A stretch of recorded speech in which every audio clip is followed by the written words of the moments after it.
Most people think working for the state's tax department must be soul-crushing. I get it. Endless spreadsheets, quiet hallways, and a coffee machine that spits out burnt bitterness instead of caffeine. But for me, it was more than a job. It was control, precision, a place where things either added up or they didn't, and when they didn't, I was the one who noticed. My name is Erica Tran. I was a compliance analyst at the California Department of Revenue. I handled high-income tax cases, people with incomes so big they thought rules didn't apply to them. My job was to make sure they did. I wasn't the loudest voice in the room. Never wanted to be. I liked staying under the radar, showing up early, keeping my head down, and letting my work speak. I wasn't interested in office gossip or climbing ladders. I just believed numbers told the truth if you knew where to look. Donna, my supervisor, used to call me the compass. She meant it as a compliment. Said I had this annoying habit of steering people back to what was right. Maybe I did, but I never thought of myself as some hero. Just stubborn about what mattered. Things started to shift the day Edward Barnes took over as our new director. Slick suit, brushed back hair, way too much charm for a man in government. He shook hands like a salesman and smiled like he already owned the place. Then little things began happening. My access to certain files was suddenly restricted. A few high net worth cases I'd been reviewing vanished from the shared drive. I asked it. They shrugged. I asked Donna. She avoided my eyes. And then, quietly, without warning, I got reassigned. No explanation. Just a transfer slip on my desk and a new cubicle in a quieter corner. I didn't raise hell. I didn't march into anyone's office. That's not how I move. Instead, I did what I've always done. I paid attention, and what I saw next changed everything. It started with little things, the kind of details most people overlook. I'd log into the system and find file folders that used to be color-coded suddenly grayed out. The search function returned no result for names I'd reviewed just the week before. At first, I blamed system glitches. Government databases weren't exactly known for stability, but then I tried pulling up the Rawlings file, a hedge fund billionaire with a long history of creative accounting. It was gone. No audit history, no supporting documents, no digital footprint. Like he'd never existed in our system. I flagged it quietly and moved on, but I started keeping a list. Rawlings wasn't the only one. Over the next 2 weeks, 5 other high-profile names vanished, one by one. Then the office dynamics began to shift. Donna, usually transparent, suddenly became vague in her emails. "Not your concern," she wrote when I asked about the Rawlings reassignment. I noticed whispered conversations by the coffee machine stopped when I entered. I was left out of meetings I'd always attended. When I asked why, people shrugged. Probably just a scheduling thing. Sure, a scheduling thing that slowly pushed me to the margins of the department I'd worked in for nearly a decade. Meanwhile, Edward Barnes was everywhere, walking the halls, leaning over cubicles, making casual visits to teams he didn't supervise. I watched him one day from the break room as he laughed a little too hard at a joke someone made.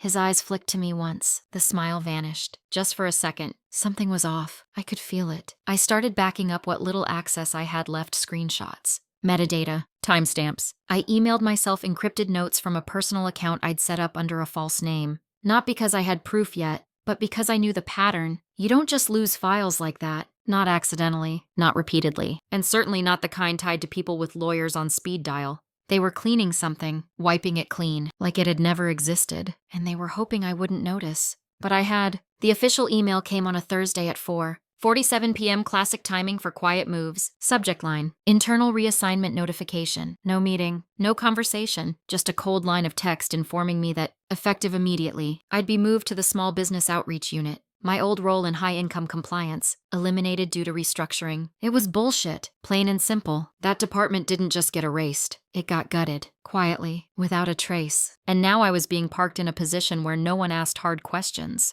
where no one cared if a few numbers didn't add up. I stared at the screen for a long time. My coffee had gone cold, untouched. My inbox filled with automated system messages about revoked access case files, audit histories, databases I'd used daily for years. Gone, just like that. I didn't fight it. Didn't march into Barnes's office. He'd probably expect that. Instead, I signed the acknowledgement form. I smiled at Donna when she passed my desk, even though her eyes didn't meet mine, and I packed up my things in silence. But inside, something had shifted. I don't like being treated like I'm invisible. I don't like being told without being told that what I know doesn't matter. And I especially don't like it when people erase things. Because the thing about people who erase files, they always forget something. A trail, a timestamp, a digital fingerprint hiding beneath the surface. They'd pushed me out to stop me from asking questions, but they'd made one mistake. Now I had nothing to lose. The new desk was smaller. No window. The fluorescent light above me buzzed faintly. like a reminder I didn't belong here. Most people in this unit were friendly but distant, probably briefed to keep it that way.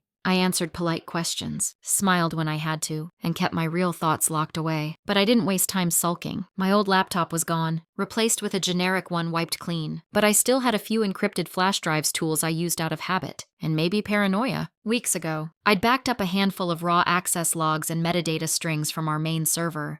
They didn't mean much on their own, just digital noise. Really. But when I opened them again, something clicked. A pattern. Several high-value accounts had file IDs reassigned within milliseconds of each other, too perfect, too clean. I started matching timestamps, folder histories, internal transfer signatures. It wasn't just deletion. It was surgical selective erasure masked as a system update. And whoever did it, they knew exactly which files mattered. I didn't have the full picture yet. Not even close. But I had enough to know one thing. Someone was erasing evidence. Not just hiding it, obliterating it. And if they'd gone that far, it meant the thing they were covering up was worth everything. They thought moving me would keep me quiet, but they hadn't buried me. They'd just given me space to dig. The first real break came from something I wasn't supposed to see. One afternoon, while helping a colleague prep a community outreach spreadsheet, I noticed a line of code buried in a formula, an old server path.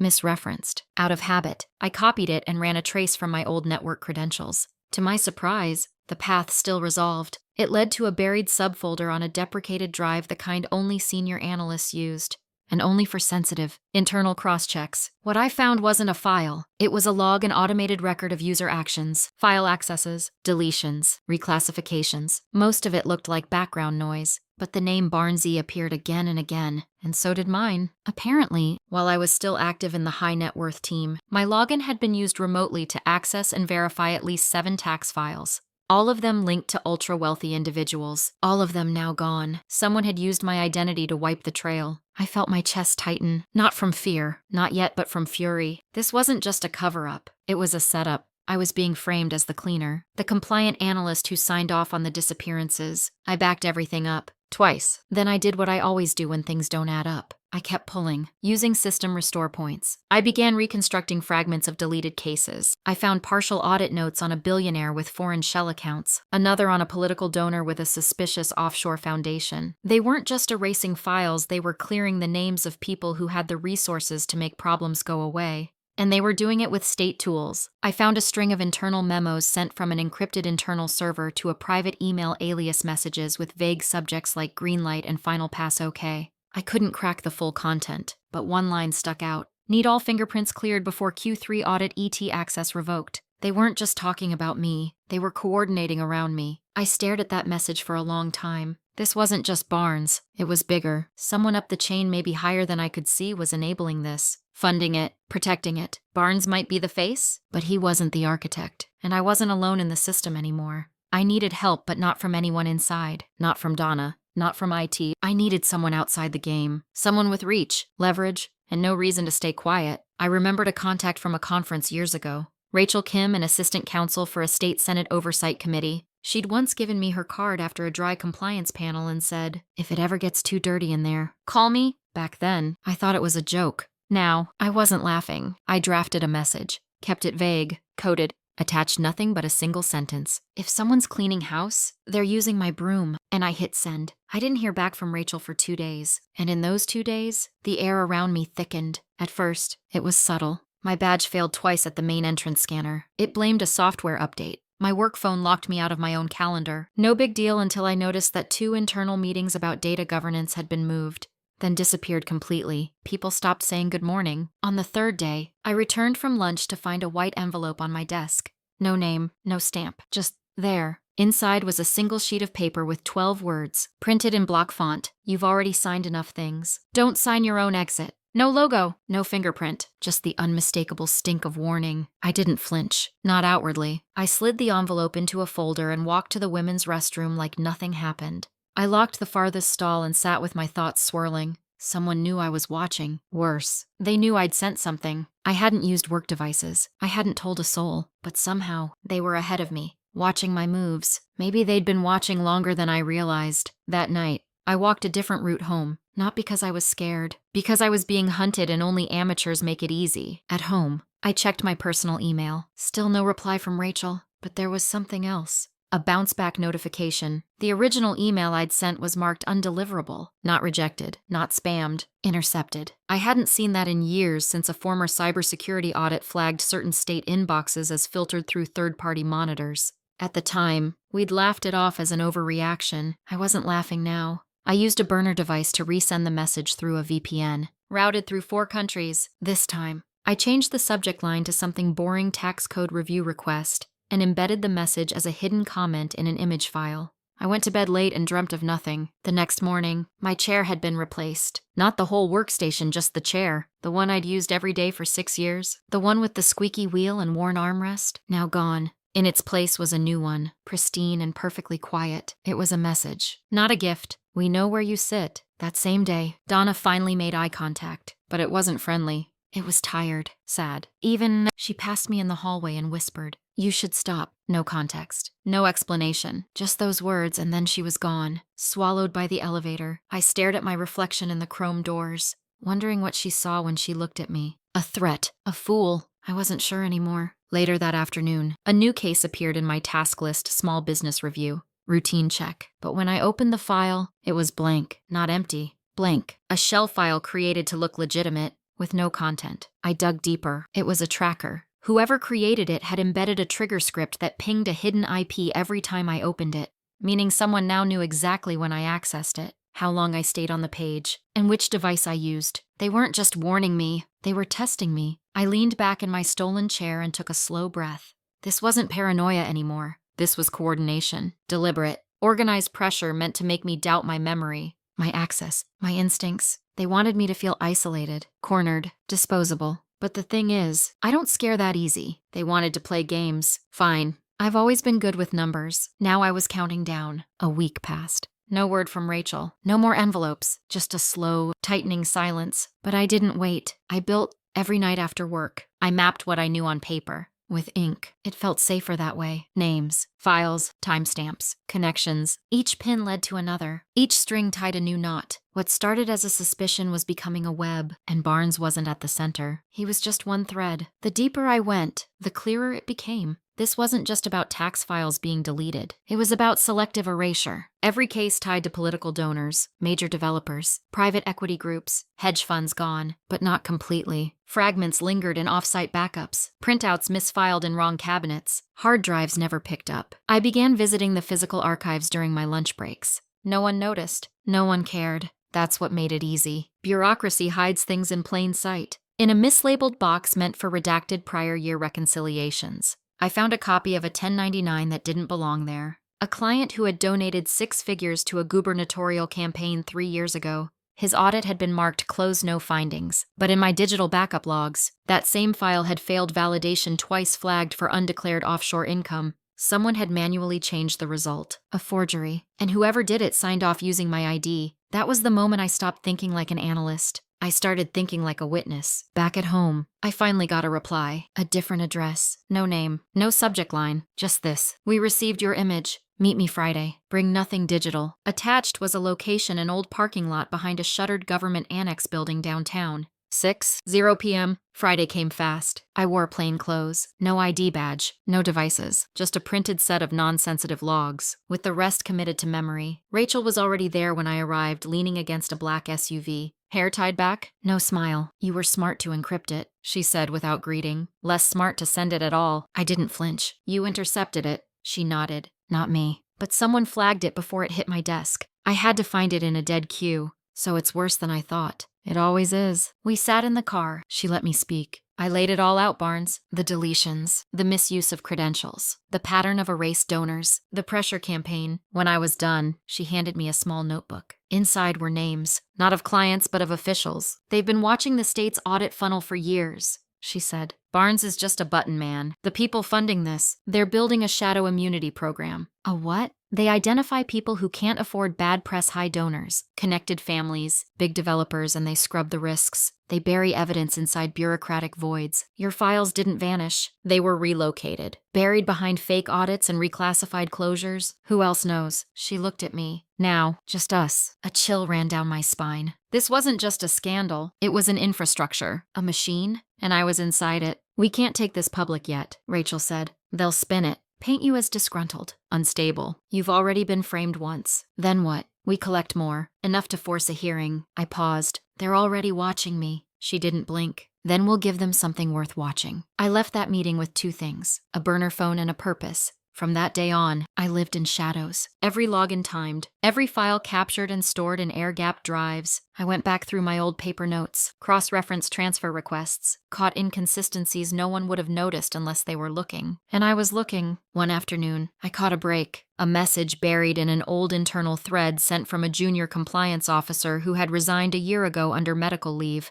The email was short. They made me sign things I didn't understand. I kept copies, but I'm not safe. He'd left a phone number. I dialed it. Voicemail. But someone answered with a text 3 hours later. I still have the binders. That was it. The last missing piece. The people behind this thought they were invincible. But they forgot the thing about people like me. We don't go away. We dig. And now I was close. Very close. I never considered myself a strategist. I was a technician, a pattern finder, someone who saw what others missed because I looked longer. But now, I had to think like the people I'd spent years quietly outsmarting people who built walls out of process and buried crimes in procedure. Barnes and his handlers had the advantage of position. I had the advantage of time. I met with Rachel again, this time in the back of a quiet law library near the campus of a state university. She came with 2 items, a contact in the office of the state auditor who owed her a favor, and a name I hadn't expected to hear, Michael Thorne, a mid-level IT security contractor who used to run internal compliance systems before suddenly being reassigned.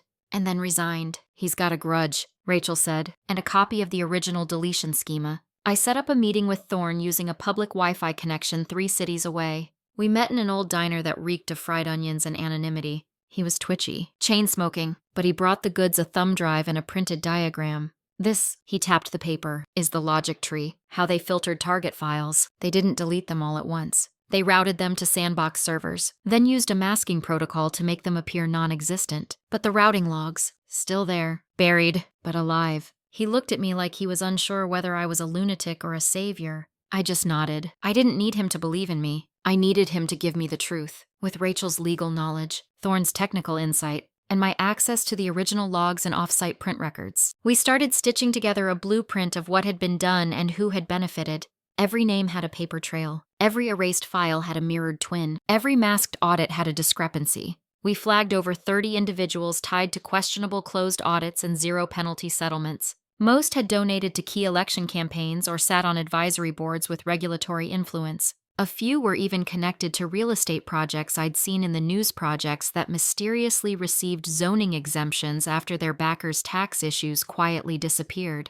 We needed to move fast. Rachel advised we build 2 versions of the report, one digital, one analog. The digital version, fully encrypted, was destined for a sealed drop directly to the Oversight Committee, routed through secured legal counsel to avoid premature leaks. The analog version, hundreds of pages, with physical copies of audit trails, handwritten notes, and backup drives, was to be placed into a time-locked submission system, a legal mechanism that ensures release unless manually stopped by court order. That way, even if someone tried to silence us, the evidence would move on its own. I began working longer hours at the office quietly. Carefully, I smiled at Barnes in the hallway. I nodded in meetings. I asked dumb questions to seem harmless. Meanwhile, I was burning everything they'd built from the inside out. One night, while scanning old approvals from Barnes's desk logs, I found a signature that didn't match any known employee. A ghost signer used to rubber stamp final authorizations. Find out who that is, I told Rachel. She ran it through a private identity verification vendor. The result came back flagged. The name belonged to a deceased analyst, dead for 3 years. They were using a dead employee's ID to sign off on final deletions. That wasn't just unethical. It was criminal fraud. This is the smoking gun, Rachel whispered. No, I said. This is the ignition switch. We selected a date. March 15th, the day the State Ethics Committee would convene for its annual review. We'd prepared a dossier labeled confidential, audit irregularities and executive misconduct. Inside, everything. Our final move was to send an anonymous tip to a veteran investigative journalist, one with a track record of taking on institutional corruption and surviving it. We didn't include names. Not yet. Just enough breadcrumbs. Just enough to guarantee that when the bomb went off, the media would already be looking in the right direction.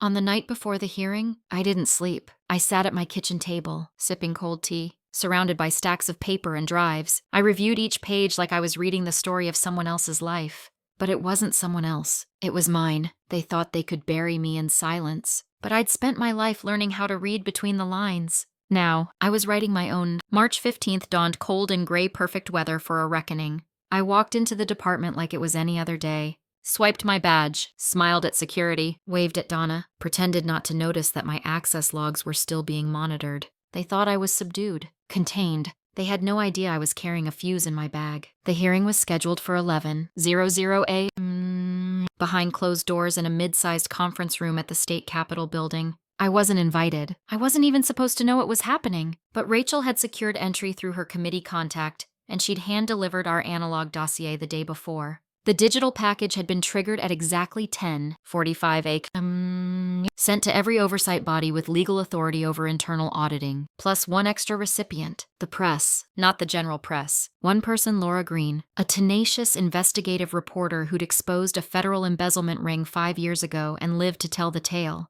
We'd sent her a redacted version, stripped of names but rich with structure, just enough to draw blood. At 11:13 a.m., my phone buzzed in my desk drawer. Then again, it was starting. Barnes passed my cubicle at 11:20. He looked rushed, less polished than usual. His shirt collar was misbuttoned, his phone was pressed tight to his ear, and his voice, usually so smooth, was clipped and urgent. I opened the secure chat Rachel had set up. One message. They're rattled. Someone spilled coffee during the first 10 minutes. By noon, the fallout had begun. The ethics committee paused the hearing mid-session and went into executive discussion. Barnes was pulled out of his office by 2 men in suits quietly, but not subtly. Donna got a call and left in tears. One of the project leads from IT was escorted out of the building entirely. The press embargo didn't hold. At 12:37 p.m., Laura Green tweeted a single line that lit up my screen. Breaking. Audit irregularities tied to political donors, source says systemic cover-up.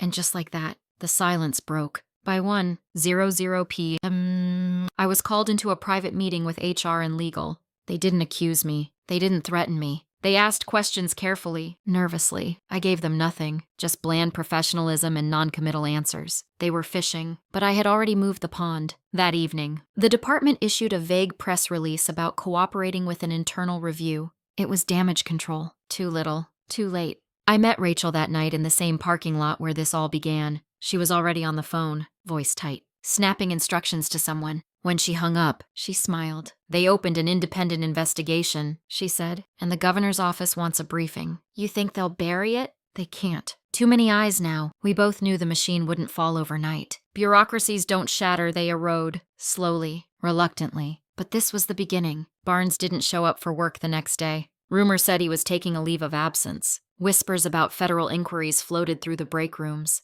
Half the executive team stopped coming in. IT servers were locked down for audits, and internal memos about whistleblower protections started appearing, something we'd never seen before. I wasn't stupid. I knew what came next. There'd be blowback, retaliation, but I was prepared. Rachel's team had documented everything. The time-locked drop would release the full report to public record unless manually stopped, and only Rachel held the override key. I walked past Barnes's office one last time. The door was ajar, the lights off, empty, except for a half-drunk cup of coffee on the desk and a stack of papers still warm from the printer. They'd underestimated me because I didn't yell, I didn't rage, I didn't threaten or demand or storm out. I documented, I waited, I exposed, and now the system had no choice but to look at itself in the mirror. The official report dropped 5 days later. It came from the state auditor's office, stamped and sealed, and leaked within minutes. 73 pages outlining systemic mismanagement, irregular audit closures, and unauthorized data deletions within the Department of Revenue.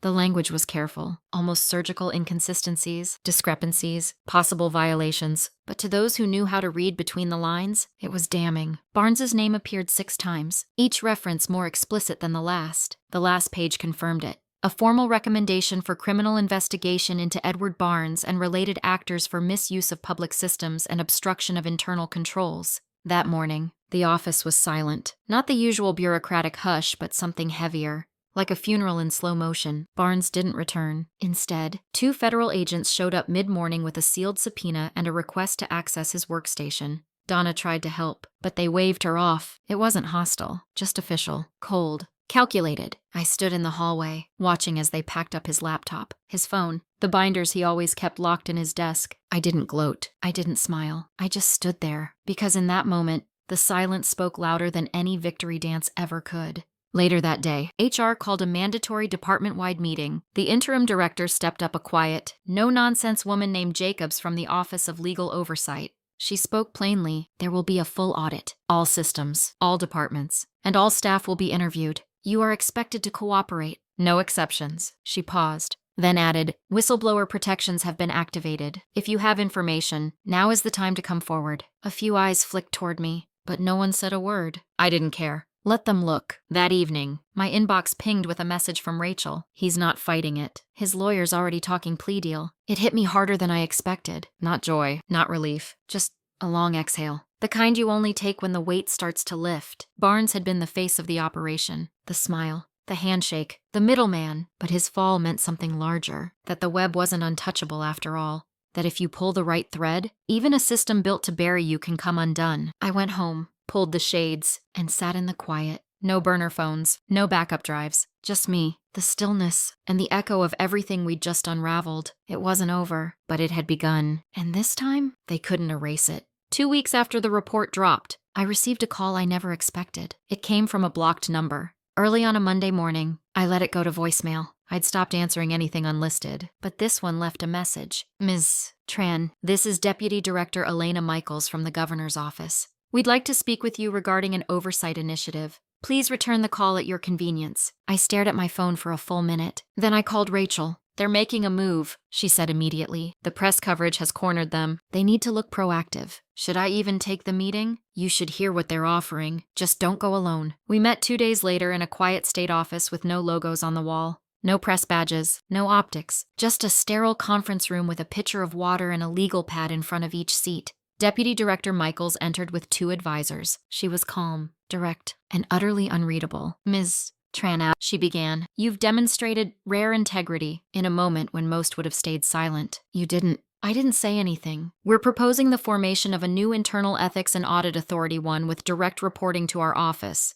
We'd like you to lead it. It took me a moment to register the words. You want me back? I asked. Inside the system that tried to erase me. We want someone who knows how the rot spreads, she said. Someone who's already proven they won't flinch. They offered full autonomy, a team I'd choose, access to every department's internal systems, full audit rights, no political oversight, no buried memos. It was everything people like me had only ever dreamed of on paper. But dreams come with conditions. I'll think about it, I said, rising from my chair. You understand this is a limited window, Michaels added. No, I said. I understand exactly how long windows stay open in government. I left the building with a strange clarity. For the first time, I wasn't reacting. I was choosing. For a week, I didn't respond. I went to work like always. Though my tasks were fewer now, the department was still under internal review, and most of my colleagues were either frozen in place or too nervous to speak above a whisper. They all knew what I'd done, but no one said it, and that was fine. I wasn't looking for gratitude. Still, the offer from the governor's office sat in the back of my mind like an unopened letter. Tempting, sharp, weighted with implications. Lead a new ethics and audit authority. Report only to the top. Build a team. Set the standard. Fix the thing from the inside. It sounded noble. It also sounded impossible. I spent a few nights walking, long loops around quiet streets, past shuttered storefronts and lit windows. I kept thinking about how easy it is to get absorbed by the machine you're trying to fix. How good intentions turn into exceptions, how exceptions turn into compromise, and how compromise becomes silence. They'd given me power at least on paper, but power inside a broken structure still answers to the walls around it, even if those walls are polite now. On Friday, I met Rachel for coffee. We sat by the window and said nothing for a while. They want you to be the face of reform, she finally said. I know. They think giving you authority means you'll stop being dangerous. I know that too. She sipped her coffee. So, I smiled, just a little. I'm not going back, I said, but I'm not walking away either. Her eyebrow lifted. I'm starting something of my own, I said. Private, independent, something with teeth, something that can't be silenced by a memo or a shuffled committee. She nodded.